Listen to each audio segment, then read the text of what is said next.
The implementation of the government's project has been at the receiving end of a barrage of criticism and described by some as a continental flop. But to NHE, the implementing agent, it is the only answer to the acute shortage of housing in the country and also the only way in which decent housing can be accessed by low-income groups.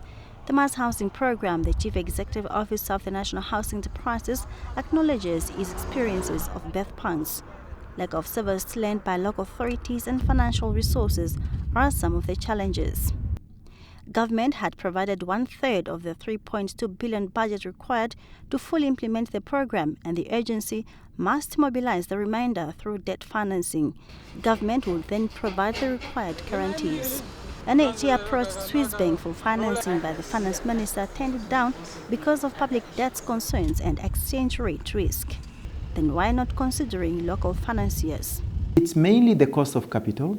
They will want to go prime -1. Those that can do better, prime -2. They still require, many of them still require government guarantee.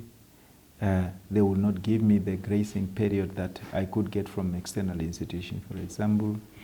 And more importantly, that's the biggest limitation with many of the local institutions, is their liquidity position.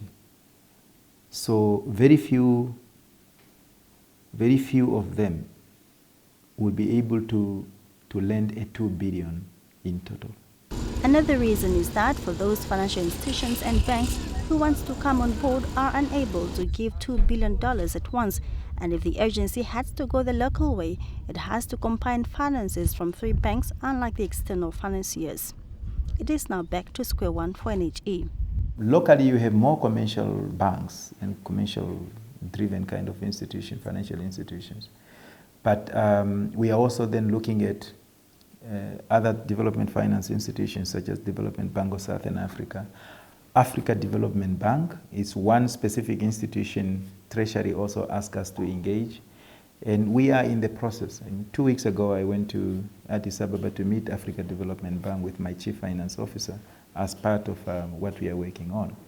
So as I said, sooner than later, we will be able to come to government with another proposal.